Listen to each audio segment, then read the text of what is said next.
जयतु जयतु सूर्यं सप्तलोकैकदीपम् किरणशमितपापक्लेशदुःखस्य नाशम् अरुणकिरणगम्यम् आदिम् आदित्यमूर्तिम् सकलभुवनवन्द्यम् भास्करं नमामि।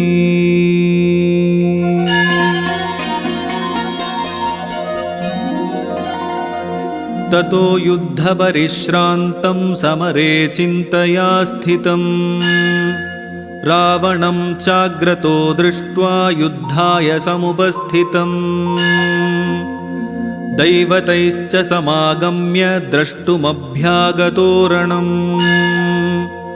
उपागम्याब्रवीद्राममगस्त्यो भगवान् ऋषिः राम राम महाबाहो शृणु गुह्यं सनातनम् येन सर्वानरीन् वत्स समरे विजयिष्यसि आदित्यहृदयं पुण्यं सर्वशत्रुविनाशनम् जयावहं जपेन्नित्यमक्षय्यं परमं शिवम् सर्वमङ्गलमाङ्गल्यं सर्वपापप्रणाशनम् चिन्ताशोकप्रशमनमायुर्वर्धनमुत्तमम् रश्मिमन्तं समुद्यन्तं देवासुरनमस्कृतम् पूजयस्व विवस्वन्तं भास्करं भुवनेश्वरम् सर्वदेवात्मको ह्येषः तेजस्वी रश्मिभावनः एष देवासुरगणान् लोकान् पाति गभस्तिभिः एष ब्रह्मा च विष्णुश्च शिवः स्कन्दः प्रजापतिः माहेन्द्रो धनदः कालो यमः सोमो ह्यपाम्पतिः पितरो वसवः साध्याः ह्यश्विनौ मरुतो मनुः वायुर्वह्निः प्रजाः प्राणा ऋतुकर्ता प्रभाकरः आदित्यः सविता सूर्यः खगः पूषा गभस्तिमान् सुवर्णसदृशो भानुर्हिरण्यरेतो दिवाकरः हरिदश्वः सहस्रार्चिर्सप्तसप्तिर्मरीचिमान् तिमिरोन्मथनः शम्भुस्त्वष्टा मार्ताण्ड अंशुमान् हिरण्यगर्भः शिशिरस्तपनो भास्करो रविः अग्निगर्भोदितेः पुत्रः शङ्खः शिशिरनाशनः व्योमनाथस्तमो भेदी ऋग्यजुस्सामपारगः घनवृष्टिरपां मित्रो विन्ध्यवीथिप्लवङ्गमः आतपीमण्डले मृत्युः पिङ्गलः सर्वतापनः कविर्विश्वो महातेजाः रक्तः सर्वभवोद्भवः नक्षत्रग्रहताराणामधिपो विश्वभावनः तेजसामपि तेजस्वी द्वादशात्मन्नमोऽस्तु ते नमः पूर्वाय गिरये पश्चिमायाद्रये नमः ज्योतिर्गणानां पतये दिनाधिपतये नमः जयाय जयभद्राय हर्यश्वाय नमो नमः नमो नमः सहस्रांशो आदित्याय नमो नमः नम उग्राय वीराय सारंगाय नमो नमः नमः पद्मप्रबोधाय मार्ताण्डाय नमो नमः ब्रह्मेशानाच्युतेशाय सूर्यायादित्यवर्चसे भास्वते सर्वभक्षाय रौद्राय वपुषे नमः तमोघ्नाय हिमघ्नाय शत्रुघ्नायामितात्मने कृतघ्नघ्नाय देवाय ज्योतिषां पतये नमः तप्तचामीकराभाय वह्नये विश्वकर्मणे नमस्तमोभिनिघ्नाय रुचये लोकसाक्षिणे नाशयत्येष वैभूतं तदेव सृजति प्रभुः पायत्येष तपत्येष वर्षत्येष गभस्तिभिः एष सुप्तेषु जागर्ति भूतेषु परिनिष्ठितः एष चैवाग्निहोत्रं च फलं चैवाग्निहोत्रिणाम् वेदाश्च क्रतवश्चैव क्रतूनां फलमेव च यानि कृत्यानि लोकेषु सर्व एष रविः प्रभुः एनमापत्सु कृच्छ्रेषु कान्तारेषु भयेषु च कीर्तयन् पुरुषः कश्चिन्नावसीदति राघव पूजयस्वैनमेकाग्रो देवदेवं जगत्पतिम्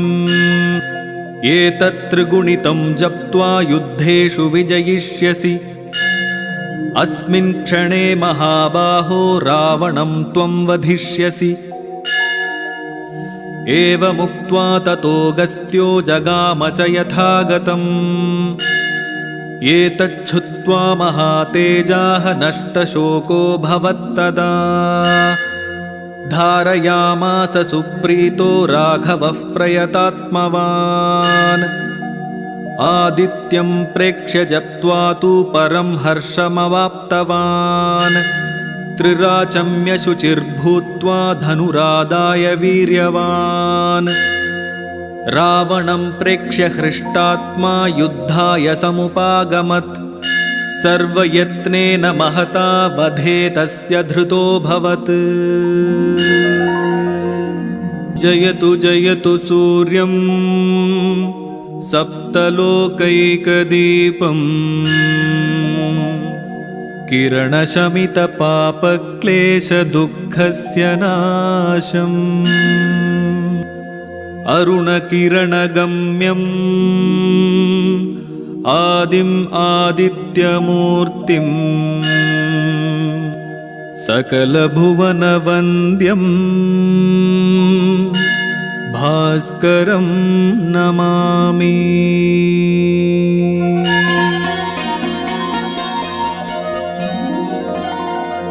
ततो युद्धपरिश्रान्तं समरे चिन्तया स्थितम् रावणं चाग्रतो दृष्ट्वा युद्धाय समुपस्थितम् दैवतैश्च समागम्य द्रष्टुमभ्यागतोरणम् उपागम्याब्रवीद्राममगस्त्यो भगवान् ऋषिः राम राम महाबाहो शृणु गुह्यं सनातनम्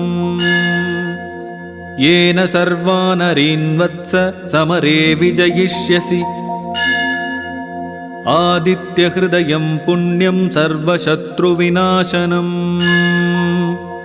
जयावहं जपेन्नित्यमक्षय्यं परमं शिवम् सर्वमङ्गलमाङ्गल्यं सर्वपापप्रणाशनम् चिन्ताशोकप्रशमनमायुर्वर्धनमुत्तमम् रश्मिमन्तं समुद्यन्तं देवासुरनमस्कृतम् पूजयस्व विवस्वन्तं भास्करं भुवनेश्वरम्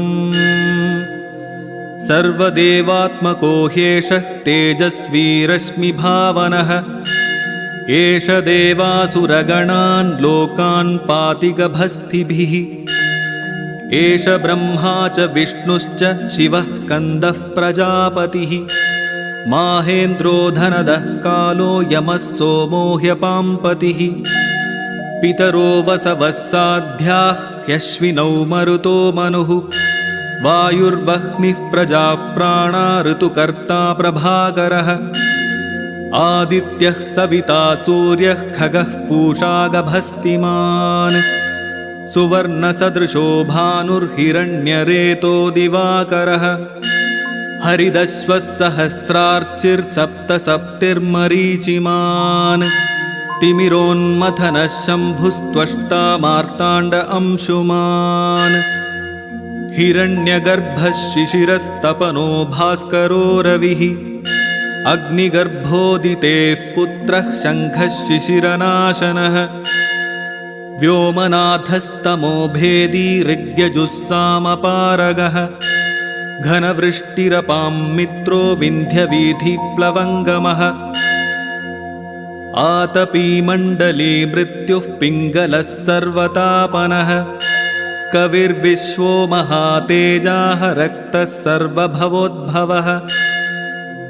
नक्षत्रग्रहताराणामधिपो विश्वभावनः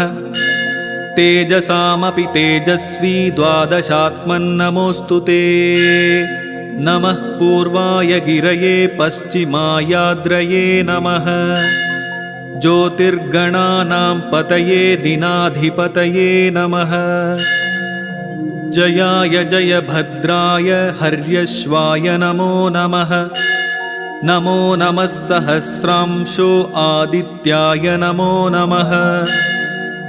नम उग्राय वीराय सारंगाय नमो नमः नमः पद्मप्रबोधाय मार्ताण्डाय नमो नमः ब्रह्मेशानाच्युतेशाय सूर्यायादित्यवर्चसे भास्वते सर्वभक्षाय रौद्राय वपुषे नमः तमोघ्नाय हिमघ्नाय शत्रुघ्नायामितात्मने कृतघ्नघ्नाय देवाय ज्योतिषां पतये नमः तप्तचामीकराभाय वह्नये विश्वकर्मणे नमस्तमोभिनिघ्नाय रुचये लोकसाक्षिणे नाशयत्येष वैभूतं तदेव सृजति प्रभुः पायत्येष तपत्येष वर्षत्येष गभस्तिभिः एष सुप्तेषु जागर्ति भूतेषु परिनिष्ठितः एष चैवाग्निहोत्रं च फलं चैवाग्निहोत्रिणाम् वेदाश्च क्रतवश्चैव क्रतूनां फलमेव च यानि कृत्यानि लोकेषु सर्व एष रविः प्रभुः येन मापत्सु कृच्छ्रेषु कान्तारेषु भयेषु च कीर्तयन् पुरुषः कश्चिन्नावसीदति राघव पूजयस्वैनमेकाग्रो देवदेवं जगत्पतिम् एतत्त्रिगुणितं जप्त्वा युद्धेषु विजयिष्यसि अस्मिन् क्षणे महाबाहो रावणं त्वं वधिष्यसि एवमुक्त्वा ततोऽगस्त्यो जगाम च यथागतम् एतच्छुत्वा महातेजाः नष्टशोको भवत्तदा धारयामास सुप्रीतो राघवः प्रयतात्मवान् आदित्यं प्रेक्ष्य जप्त्वा तु परं हर्षमवाप्तवान् त्रिराचम्य शुचिर्भूत्वा धनुरादाय वीर्यवान् रावणं प्रेक्ष्य हृष्टात्मा युद्धाय समुपागमत् सर्वयत्नेन महता वधे तस्य धृतोऽभवत् जयतु जयतु सूर्यं सप्तलोकैकदीपम् किरणशमितपापक्लेशदुःखस्य नाशम् अरुणकिरणगम्यम् आदिम् आदित्यमूर्तिम् सकलभुवनवन्द्यम् भास्करं नमामि।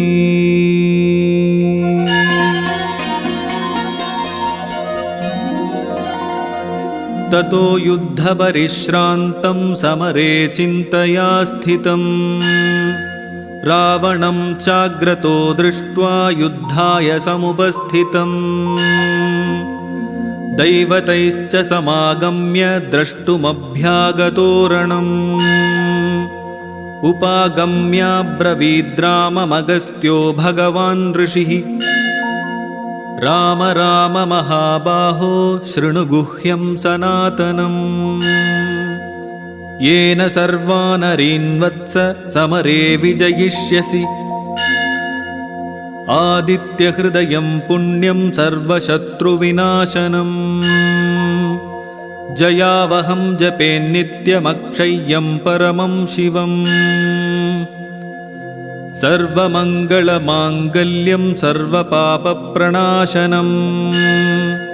चिन्ताशोकप्रशमनमायुर्वर्धनमुत्तमम्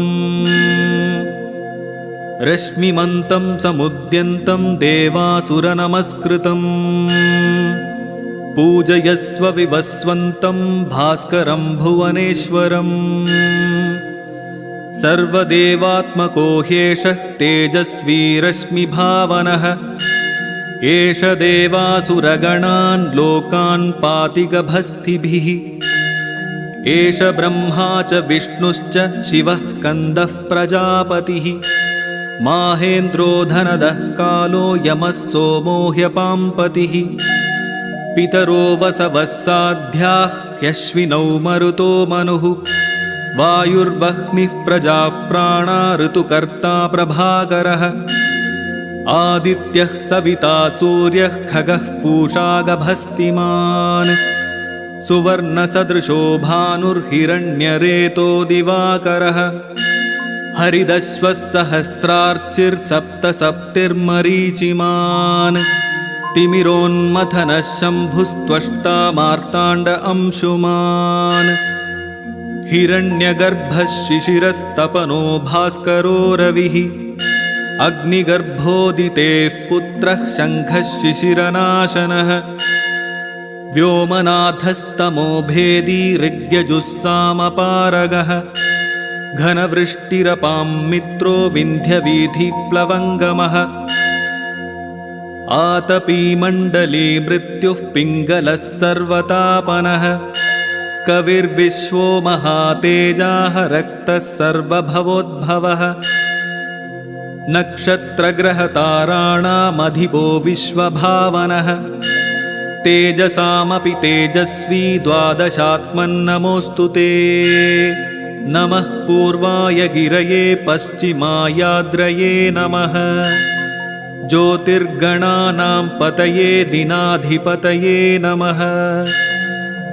जयाय जयभद्राय हर्यश्वाय नमो नमः नमो नमः सहस्रांशो आदित्याय नमो नमः नम उग्राय वीराय सारंगाय नमो नमः नमः पद्मप्रबोधाय मार्ताण्डाय नमो नमः ब्रह्मेशानाच्युतेशाय सूर्यायादित्यवर्चसे भास्वते सर्वभक्षाय रौद्राय वपुषे नमः तमोघ्नाय हिमघ्नाय शत्रुघ्नायामितात्मने कृतघ्नघ्नाय देवाय ज्योतिषां पतये नमः तप्तचामीकराभाय वह्नये विश्वकर्मणे नमस्तमोभिनिघ्नाय रुचये लोकसाक्षिणे नाशयत्येष वैभूतं तदेव सृजति प्रभुः पायत्येष तपत्येष वर्षत्येष गभस्तिभिः एष सुप्तेषु जागर्ति भूतेषु परिनिष्ठितः एष चैवाग्निहोत्रं च फलं चैवाग्निहोत्रिणाम् वेदाश्च क्रतवश्चैव क्रतूनां फलमेव च यानि कृत्यानि लोकेषु सर्व एष रविः प्रभुः येन मापत्सु कृच्छ्रेषु कान्तारेषु भयेषु च कीर्तयन् पुरुषः कश्चिन्नावसीदति राघव पूजयस्वैनमेकाग्रो देवदेवं जगत्पतिम् एतत्त्रिगुणितं जप्त्वा युद्धेषु विजयिष्यसि अस्मिन् क्षणे महाबाहो रावणं त्वं वधिष्यसि एवमुक्त्वा ततोऽगस्त्यो जगाम च यथागतम् एतच्छुत्वा महातेजाः नष्टशोको भवत्तदा धारयामास सुप्रीतो राघवः प्रयतात्मवान् आदित्यं प्रेक्ष्य जप्त्वा तु परं हर्षमवाप्तवान् त्रिराचम्य शुचिर्भूत्वा धनुरादाय वीर्यवान् रावणं प्रेक्ष्य हृष्टात्मा युद्धाय समुपागमत् सर्वयत्नेन महता वधे तस्य धृतोऽभवत्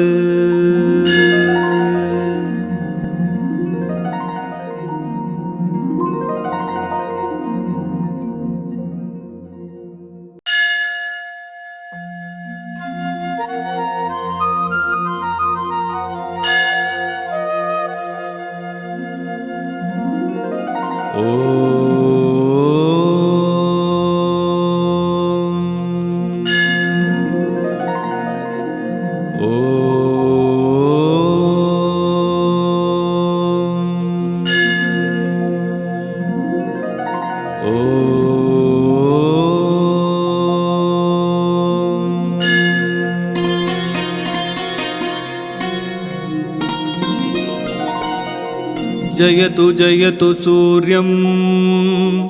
सप्तलोकैकदीपम्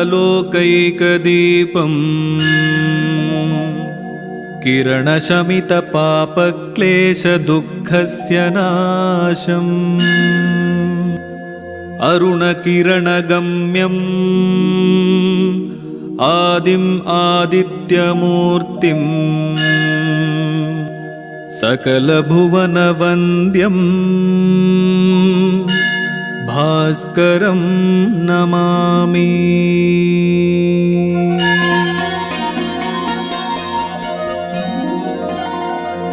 ततो युद्धपरिश्रान्तं समरे चिन्तया स्थितं रावणं चाग्रतो दृष्ट्वा युद्धाय समुपस्थितम् दैवतैश्च समागम्य द्रष्टुमभ्यागतोरणम् उपागम्याब्रवीद्राममगस्त्यो भगवान् ऋषिः राम राम महाबाहो शृणु गुह्यं सनातनम् येन सर्वानरीन् वत्स समरे विजयिष्यसि आदित्यहृदयं पुण्यं सर्वशत्रुविनाशनम् जयावहं जपेन्नित्यमक्षय्यं परमं शिवम् सर्वमङ्गलमाङ्गल्यं सर्वपापप्रणाशनम् चिन्ताशोकप्रशमनमायुर्वर्धनमुत्तमम्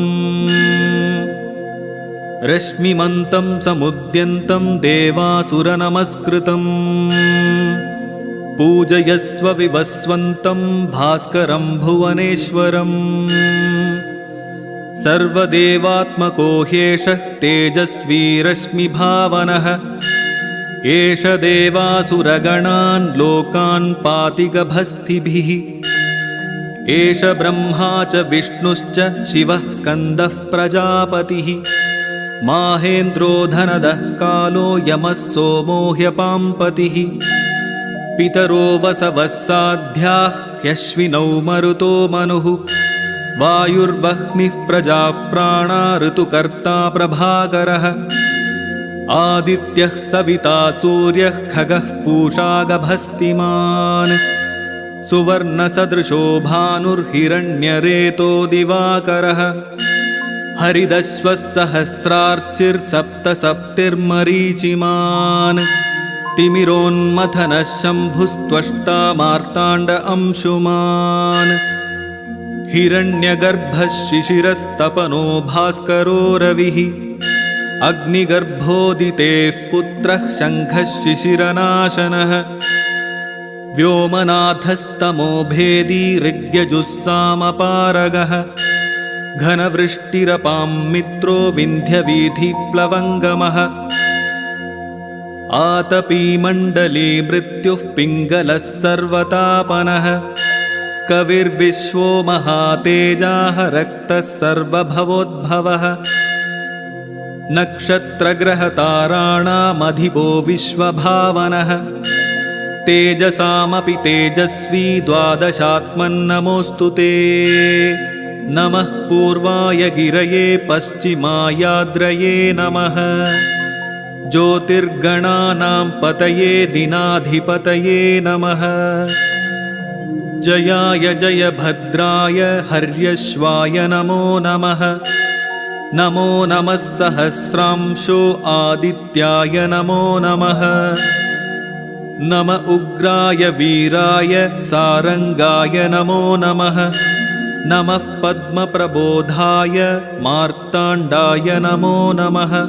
ब्रह्मेशानाच्युतेशाय सूर्यायादित्यवर्चसे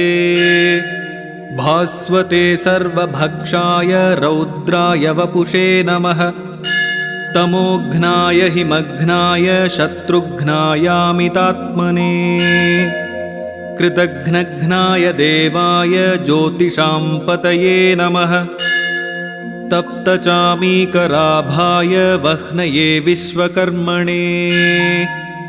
नमस्तमोभिनिघ्नाय रुचये लोकसाक्षिणे।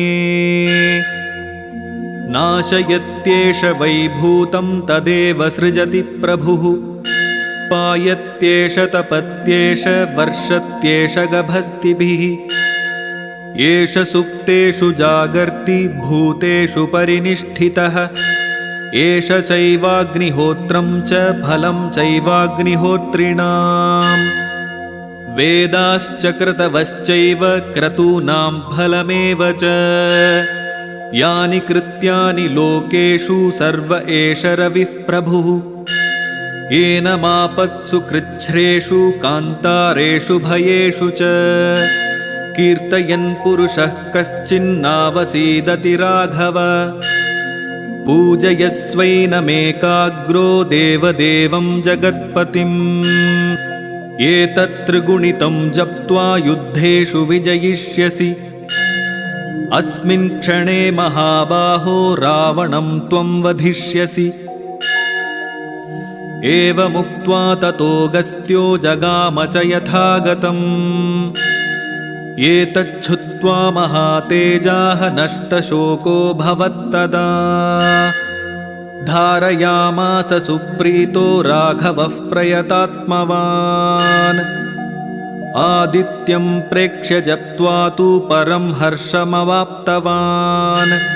त्रिराचम्य शुचिर्भूत्वा धनुरादाय वीर्यवान्। रावणं प्रेक्ष्य हृष्टात्मा युद्धाय समुपागमत्। सर्वयत्नेन महता वधे तस्य धृतोऽभवत्। जयतु जयतु सूर्यं सप्तलोकैकदीपम्।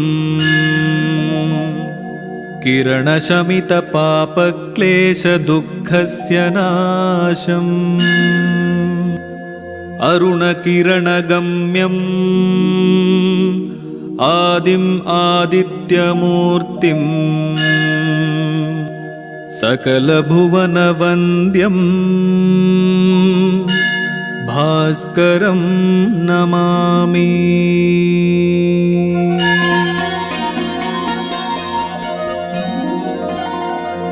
ततो युद्धपरिश्रान्तं समरे चिन्तया स्थितं।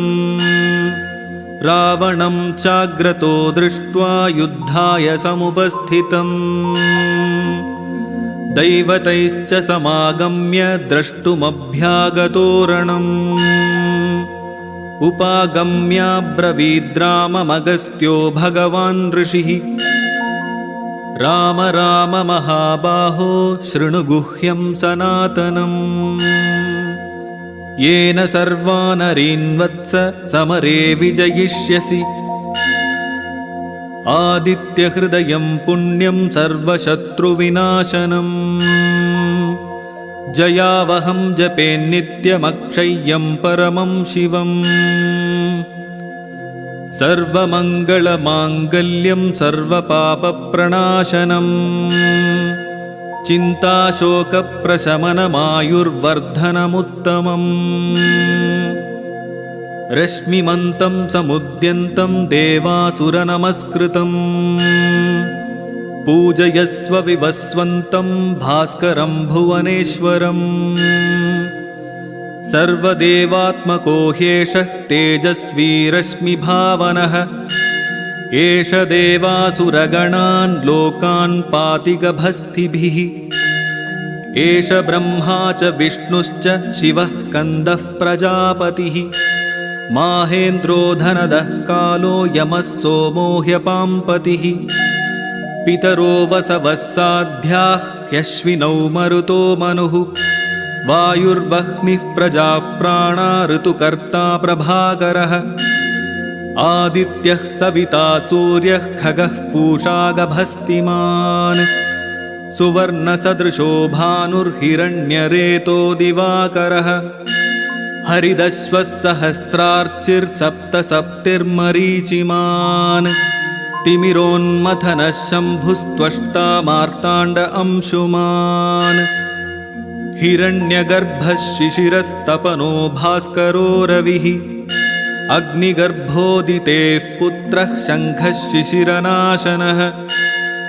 व्योमनाथस्तमो भेदी ऋग्यजुस्सामपारगः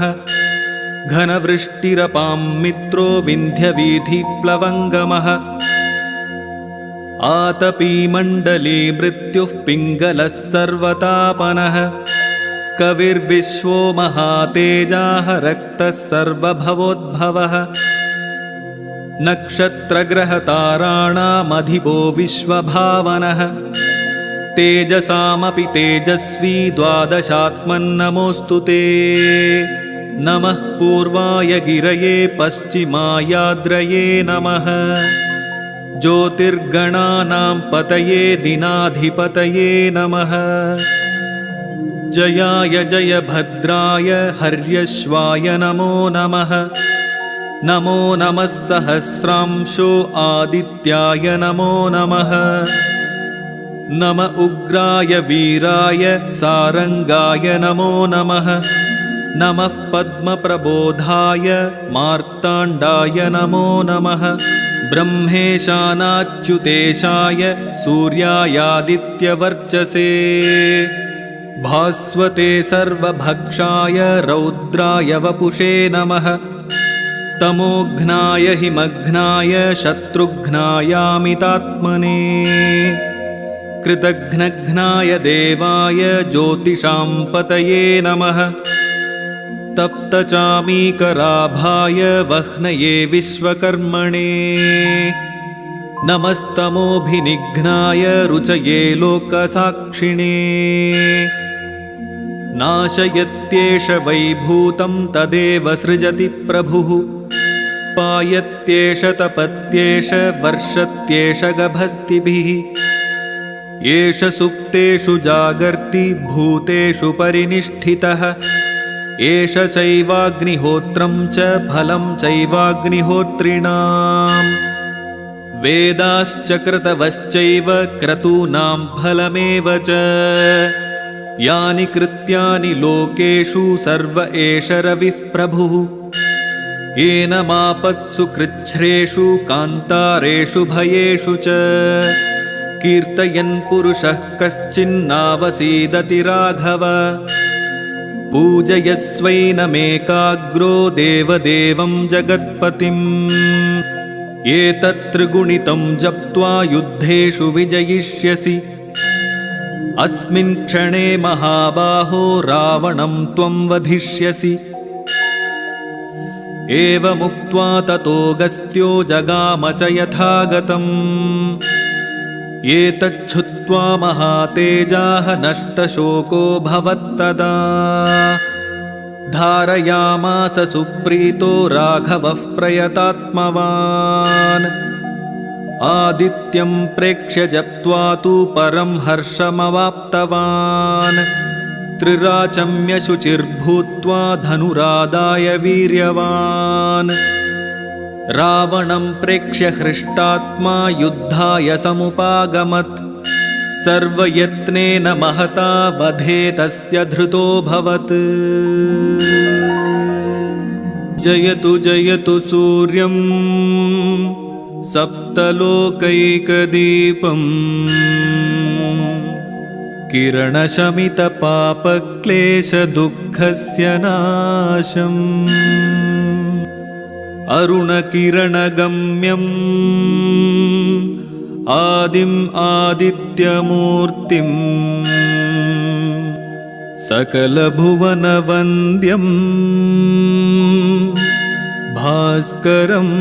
नमामि।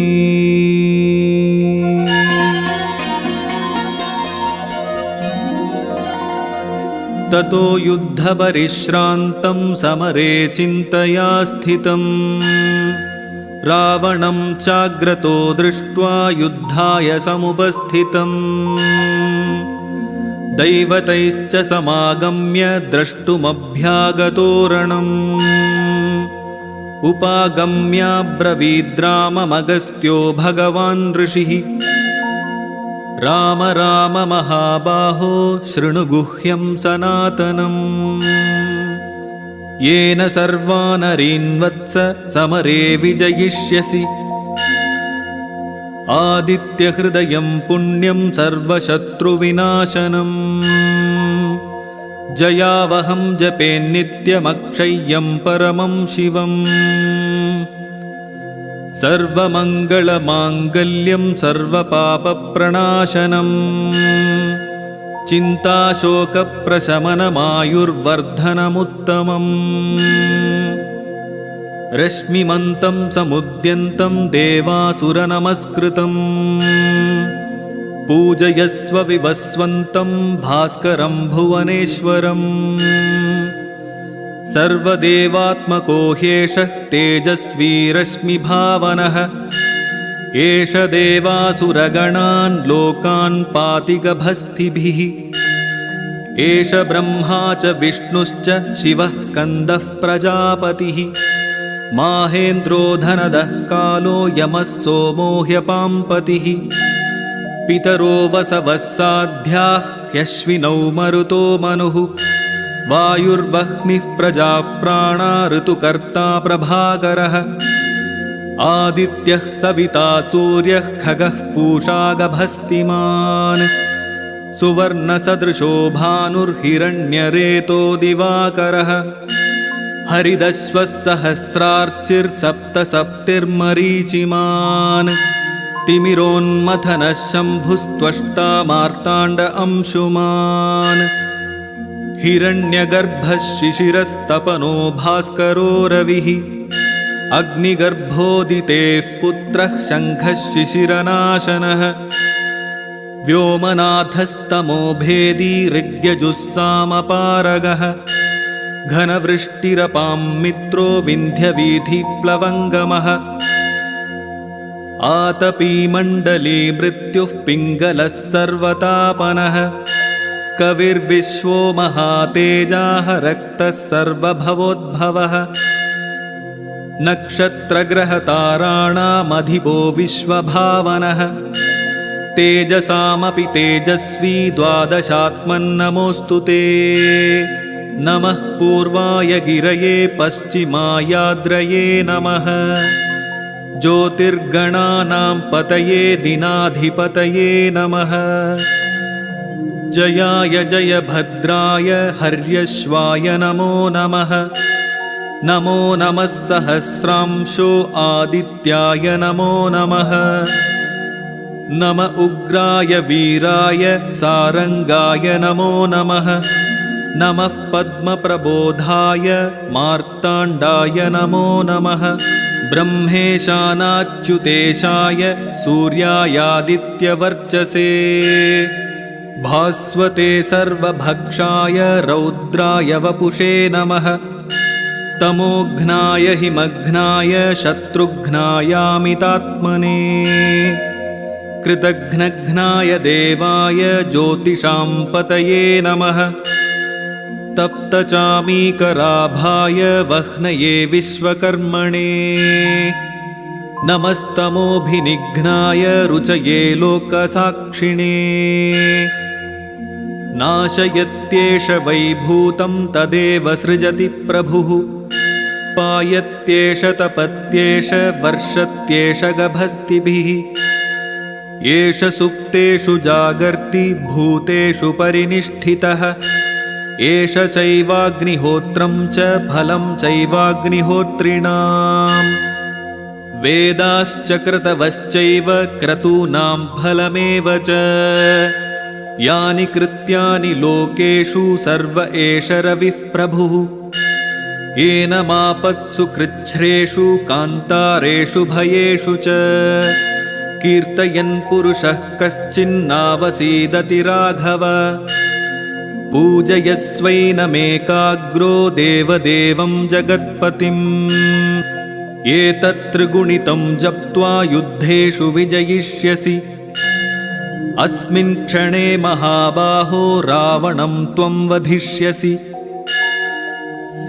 एवमुक्त्वा ततोऽगस्त्यो जगाम च यथागतम्